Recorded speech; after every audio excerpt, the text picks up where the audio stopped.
कहानी एक ऐसी लड़की की जो आजाद भारत की सबसे बड़ी दलित नेता बनी। कहानी एक ऐसी लड़की की जिसने महज 21 साल की उम्र में दिल्ली में ऐसा भाषण दिया जिसने उसे नेता बना दिया। कहानी एक ऐसी लड़की की जो लगातार 3 बार लोकसभा चुनाव हारी मगर अपने मिशन पर डटी रही। कहानी एक ऐसी लड़की की जिसने दलितों में नई जान फूंक दी।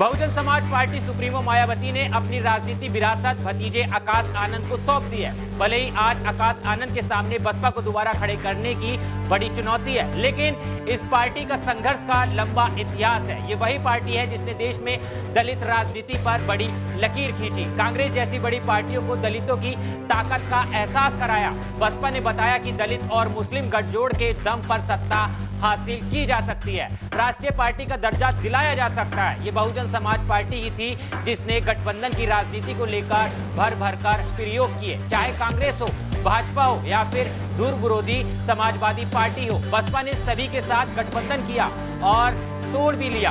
कभी काशीराम के सहारे राजनीतिक जीवन शुरू करने वाली मायावती ने बसपा को उसके स्वर्णिम काल तक पहुंचाया। उनकी सियासी पारी ने कई टर्निंग पॉइंट आए जिसमें विश्वास भी है और अविश्वास भी। लड़ने का जुनून, अपमान, दोबारा उठकर खड़े होने का जज्बा भरा पड़ा है। आइए जानते हैं मायावती के वो 10 किस्से जिसने मायावती को दलितों का नेता बना दिया। नमस्कार दोस्तों, मैं हूं आपके साथ ऋषभ चौहान। किस्सा नंबर 1, जब राज नारायण के खिलाफ तेवर ने बदल दिया मायावती का जीवन। राजनीति से पहले मायावती टीचिंग के साथ यूपीएससी की तैयारी भी कर रही थी।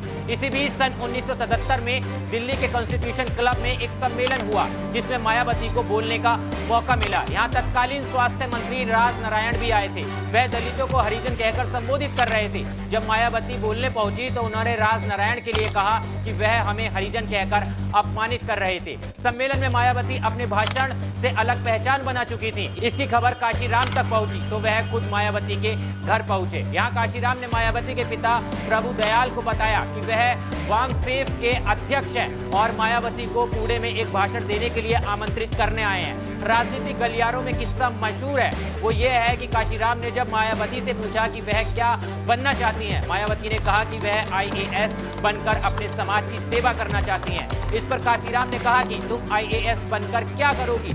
मैं तुम्हें एक ऐसा नेता बना सकता हूं जिसके पीछे एक नहीं बल्कि 10 कलेक्टरों की लाइन लगी रहेगी। सही मायने में तुम तब जाकर अपने समाज की सेवा कर पाओगी। इसके बाद मायावती काशीराम के साथ आंदोलन से जुड़ गई। किस्सा नंबर 2, मायावती ने जब राजनीति के लिए छोड़ दिया अपना घर।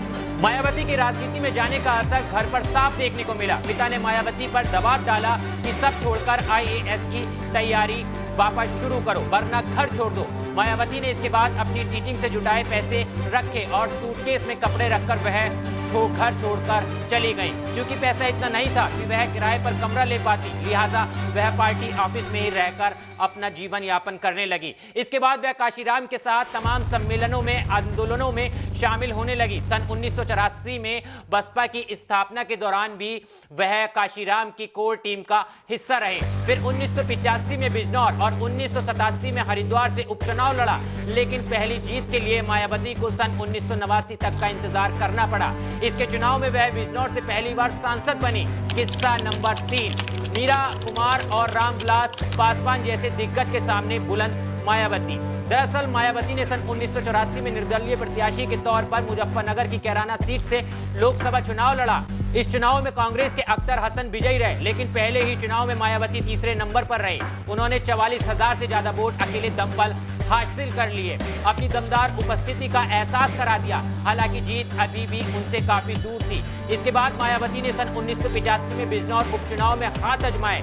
चुनाव में वह जगजीवन राम की बेटी मीरा कुमार और दलितों के दिग्गज चेहरा माने जाने वाले रामविलास पासवान को चुनौती दे रही थी। बिजनौर का ये उपचुनाव उस समय का सबसे हाई प्रोफाइल चुनाव हो गया। मीरा कुमार विदेश सेवा की नौकरी छोड़कर आई थी। इसके समर्थन में तत्कालीन मुख्यमंत्री वीर बहादुर सिंह ने प्रचार की पूरी फौज बिजनौर में उतार रखी थी।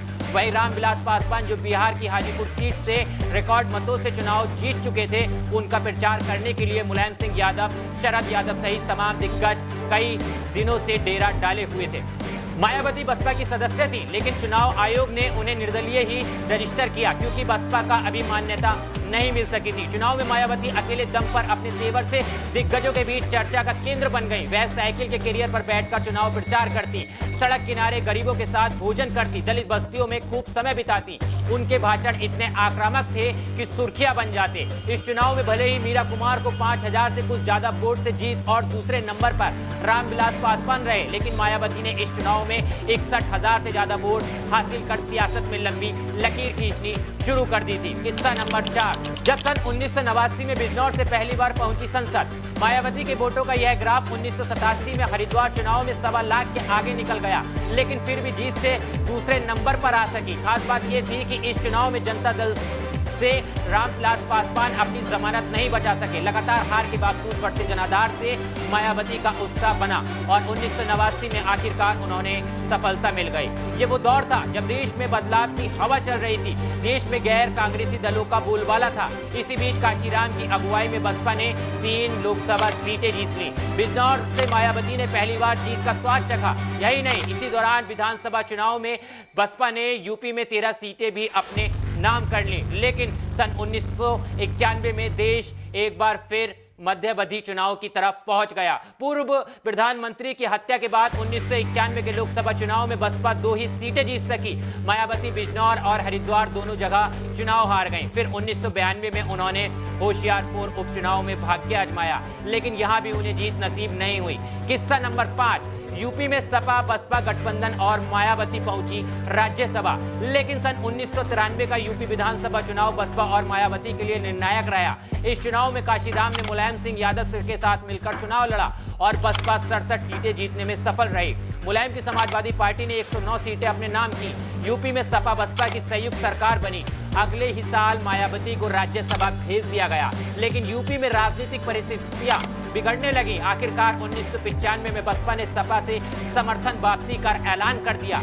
किस्सा नंबर 6, जब लखनऊ के स्टेट गेस्ट हाउस कार्ड ने बदल दी सियासत। 1995 में मायावती भाजपा के सहयोग से पहली बार यूपी में मुख्यमंत्री बनी, लेकिन इससे ऐन पहले मायावती को उस अपमान का घूंट पीना पड़ा जिसकी यादें आज भी लखनऊ के सत्ता के गलियारों में ताजा हैं। दरअसल 1995 में बसपा की सपा की गठबंधन सरकार ने समर्थन वापसी का ऐलान करते हुए लखनऊ में सपा समर्थक उग्र हो गए। 2 जून 1995 को मायावती लखनऊ में स्टेट गेस्ट हाउस में रुकी थी।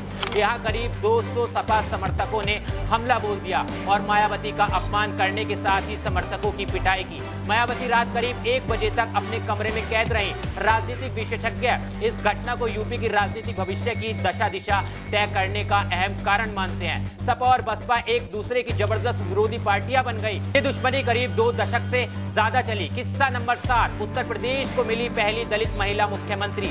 बहरहाल बसपा के समर्थन वापसी के कारण मुलायम सिंह को इस्तीफा देना पड़ा और भाजपा के सहयोग से मायावती पहली बार प्रदेश की दलित महिला मुख्यमंत्री बनी। फिर 1997 में वह दूसरी बार कुछ समय के लिए प्रदेश की मुख्यमंत्री बनी। 2001 में काशीराम ने मायावती को अपना उत्तराधिकारी घोषित कर दिया। इस घोषणा के बाद 3 मई साल 2002 को मायावती ने तीसरी बार प्रदेश की मुख्यमंत्री बनी। यह भाजपा बसपा की गठबंधन सरकार थी। इस दौरान मायावती द्वारा भाजपा के वरिष्ठ नेता लालजी टंडन को राखी बांधना खूब सुर्खियों में रहा, लेकिन इस बार भी उनका कार्यकाल ज्यादा समय तक नहीं चला। साल 2003 के अगस्त आते ही भाजपा ने अपने समर्थक वापस कर ऐलान कर दिया और मुलायम सिंह यादव मुख्यमंत्री बने। किस्सा नंबर 8, जब यूपी में बसपा ने बनाई पहली बार बहुमत की सरकार, क्योंकि अब मायावती ही बसपा की सर्वोसर्वा थी और काशीराम बीमार रहने लगे थे, लिहाजा माना जा रहा था कि काशीराम की अनुपस्थिति में उनकी राहें आसान नहीं रहने वाली। लेकिन साल 2007 में इसका उल्टा हुआ। बसपा ने यूपी में तमाम राजनीतिक विशेषज्ञों को चौंकाते हुए पहली बार बहुमत हासिल किया और मायावती चौथी बार मुख्यमंत्री बन गई। यह उनका पहला कार्यकाल रहा जब वह 5 साल तक मुख्यमंत्री रही। किस्सा नंबर 9, जब साल 2012 2012 में बसपा के प्रदर्शन में तेज गिरावट आई, लेकिन साल 2012 आते आते मायावती का राजनीतिक ग्राफ नीचे गिरने लगा। पहले प्रमुख विरोधी सपा ने उन्हें सत्ता से बाहर किया और यूपी में बहुमत की सरकार बना ली। फिर साल 2014 लोकसभा चुनाव आए, बसपा ने एक भी सीट नहीं जीत सकी। साल 2017 आते आते प्रदेश की सियासत में भाजपा ने दमदार वापसी की और साल 2017 में एक तरफा प्रदर्शन दिखाते हुए सत्ता हासिल कर ली। वही बसपा का ग्राफ और नीचे चला गया। 10 साल पहले सरकार बनाने वाली बसपा अब प्रदेश में तीसरे नंबर का दल हो गई। किस्सा नंबर 10, जब गेस्ट हाउस कांड बुलाकर बसपा को जिंदा करने की कोशिश मायावती लगातार प्रयास करती रही और साल 2019 में उन्होंने स्टेट गेस्ट हाउस की कांड की कड़वी यादें बुलाकर समाजवादी पार्टी से गठबंधन भी किया।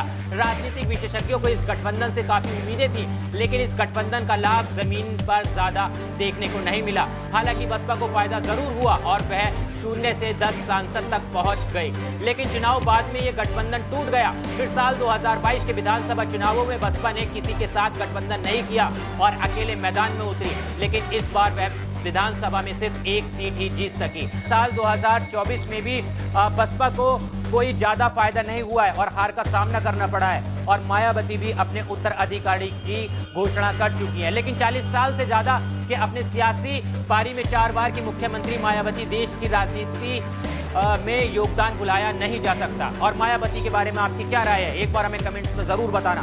देश और दुनिया की तमाम खबरों के लिए मेरे चैनल को फॉलो कर लेना। मिलता आपसे किसी और वीडियो में। जय हिंद।